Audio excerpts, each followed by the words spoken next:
Mirë se erdhe në botën ku askush nuk është i pafajshëm. Sekrete shqiptare, vendi ku rrëfimet më të thella, më të ndaluara dhe më të pathëna të shqiptarëve marrin zë. Na bëni subscribe për histori të ndryshme.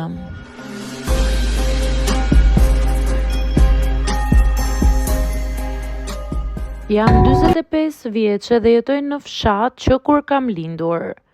Jeta këtu nuk të falë shumë, por të mësojnë gjithçka. Çdo gjë që kam sot e kam fituar me punë. Nuk më është dhënë asgjë falas. Zgjohem çdo ditë herët para se dielli të dalë mirë. Kujdesem për bagëtim, pastaj dal në tokë.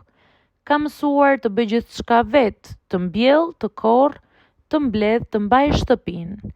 Nuk kam pasur luksin të mbështetem te dikush.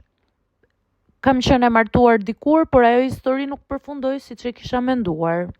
U ndam dhe secili mori rrugën e vet. Që nga ajo kohë u mësova të mos pres më asgjë nga askush. Thosha me vete, sa të kem shëndetin dhe duart e mia, mjafton.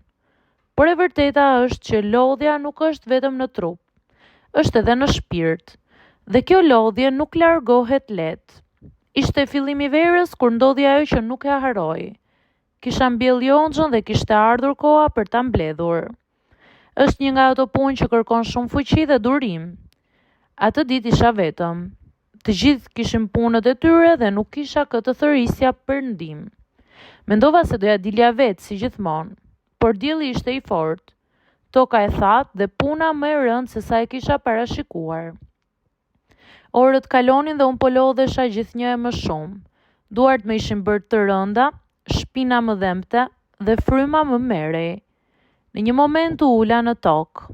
Lash gjithçka dhe thash me vete. Sot nuk ja dal dot. Nuk më kishte ndodhur shpesh ta pranoja këtë humbje. Por atë ditë e ndjeva. Dhe pikërisht atë here dëgjova një zë nga pas. E pas ke marrë gjithë barrën vet. U ktheva dhe ishte pikërisht komshiu im. E njëja prej vitesh. Jetonte disa metra më tej ma ta ngardhit. Ishte burr i qetë, i mbyllur në vetvete gjithmonë në punët e tij. Nuk kishim pasur ndonjëherë ndonjë bisedë të gjatë, vetëm për shëndetje të shkurtra. Por si gjithmonë, i thash duke u munduar të buzëqesh.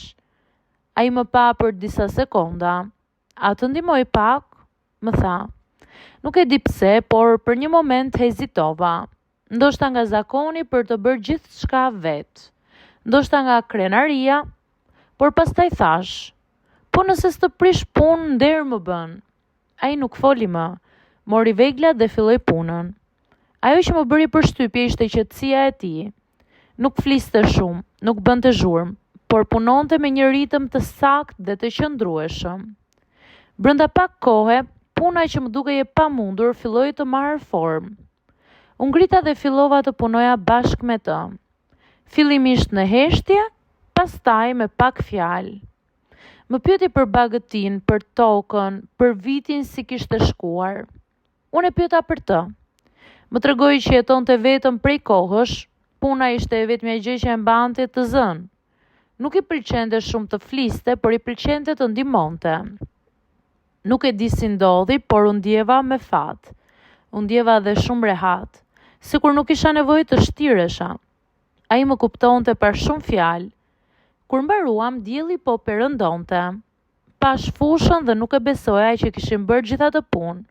Nuk doja dilja pa ty, i thash. Ai buzëqeshi lehtë. Doja dilje, por do lodheshe më tepër. Ajo fjali më mbeti në mendje. Ishte e vërtetë, jo vetëm për atë ditë, por për gjithë jetën time. Që nga ajo ditë ai filloi të vijë më shpesh. Ndonjëherë për të më ndihmuar në punë, ndonjëherë vetëm për të kaluar. Po shikoja mos kishte nevojë për ndonjë gjë, më thoshte. Dhe unë e dija që nuk ishte vetëm për punë. Filluam të flasim më shumë, të ndajmë histori, të qeshim për gjëra të vogla. Dal nga dal prania e tij u bë pjesë e ditës time. Një ditë ndërsa po pinim kafe në obor, ai më tha: "Ti je mësuar ti bësh të gjitha vetë, por nuk do të thotë që duhet." E pash gjatë. Askush nuk ma kishte thënë këtë më parë. Për herë të parë nuk kundërshtova.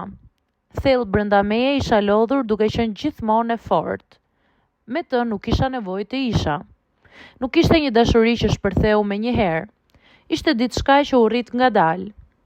Në heshtje në ato momente të thjeshta, një ndim në fush, një kafe në obor, një bisedë pa nxitim dhe pa e kuptuar, u dashuruam. Sot kur e kujtoj atë ditë më duket e pabesueshme. Unë dola në fush për të mbledhur Jonxhën dhe u ktheva me diçka shumë më të madhe. Ndonjëherë, jeta nuk të ndryshon me gjëra të mëdha, por me një njeri që të afrohet qetë dhe të thotë: "A të ndihmoj pak?"